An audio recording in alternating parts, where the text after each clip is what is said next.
Hello and welcome to me, Fully Stacked here, doing something a little bit different than what I'm used to doing. I'm going to be talking about PlayerUnknown's Battlegrounds, and you might be thinking, oh no, it's another one of those videos where he praises it all the time and never actually gives any facts as to why, his insight into it, and what that actually means for me. And now hold your horses, I'm actually thinking of doing something a little bit different. I've thought about what I want to talk about and I'm going to go straight into it. I'm going to say that I was very skeptical when I heard another Battle Royale game was going to come out, because I've played quite a lot of the other ones, and they were all shit. The one that was for Arma lagged a lot. The one that was for DayZ just wasn't very good. The H1Z1 could have been good, but it was managed by Sony, and that just is never a good sign. The one that Ark tried to do was terrible and just was boring. And there was many other games that try and do this Battle Royale game style, and they never work. So I was very skeptical, and with the price tag of £26.99, I was even more skeptical. But I still bought it because people I knew were playing it, and I decided, well, whatever, I'll buy it and probably regret it. But so far, nearly 50 hours in, I'm not actually regretting it, and I'm going to go into detail why in just a moment. The first thing I want to talk about really is PlayerUnknown in general, as people might not actually know that he's worked on other Battle Royale games. The lead designer, called PlayerUnknown, or if you want to know his actual name, he's called Brendan Green. He actually worked on the Arma 2 mod for Battle Royale, and he also worked on DayZ Battle Royale, and he also worked on H1Z1 King of the Kill, which is why he's got a lot of experience in making Battle Royale games. I would put that as one of the main reasons as to why PlayerUnknown's works better than the competitors such as H1Z1. It just feels better. It's in an engine that was designed for the game rather than just being a slightly modified version of a survival game, which is what the H1Z1 version was anyway.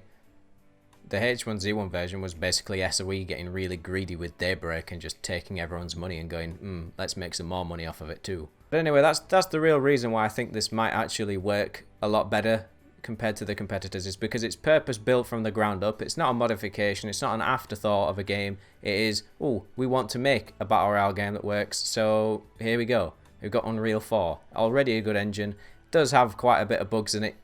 Quite a lot of the games that come out with the Unreal 4 engine when they're in early access have a lot of bugs with it, so it's not unexpected, to be honest. However, once polished off a little bit, the Unreal 4 engine really worked quite well. A good example of that at the minute is Squad.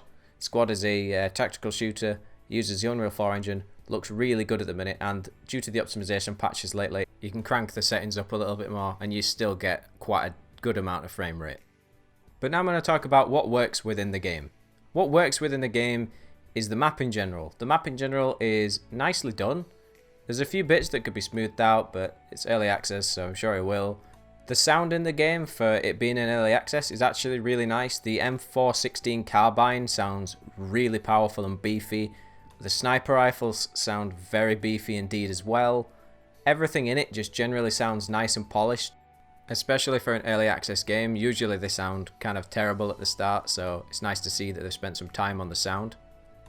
Although right now there's not really that much more I can comment on in the positive section, because it's all quite basic at this moment in time.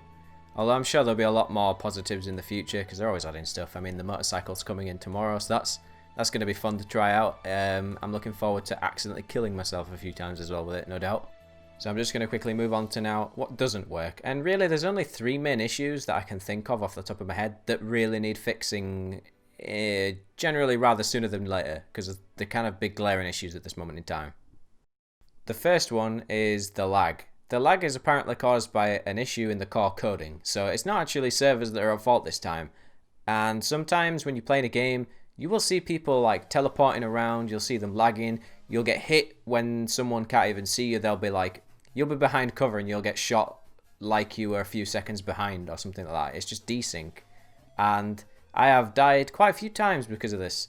I actually have a clip on my Twitch channel where I shot a guy with 7 out of 8 bullets with a pistol, and then after shooting him with 7, I then get one tapped in the head by a revolver. Now don't get me wrong, I don't mind dying. I don't mind dying if it's a fair game. But to me, that annoyed me a little bit because, 7 bullets, didn't die, and then he was actually around a corner when I got shot in the head as well, so that was a bit of insult to injury really. But anyway, hopefully that gets fixed soon. The optimization, that needs to be fixed a little bit as well, because while streaming it uses 100% of my CPU, and I've got it clocked to 4.6. So it's quite thirsty in terms of CPU. And the third thing that is more of a small issue I've got is sometimes it will spawn loot inside walls or areas where you can see it, but you can't get it. Which is quite annoying if it's something like a gun and you don't have one. I've had quite a few issues where there's been SCAR Ls or something like that and bullets in the wall where I can see it, but I can't get it. Even if I press tab and try and, move around to get the area, it still doesn't do it. So there's a few little issues, but once again, as I say, I'm sure it'll get fixed in time. It's one of those things, isn't it, really, with early access.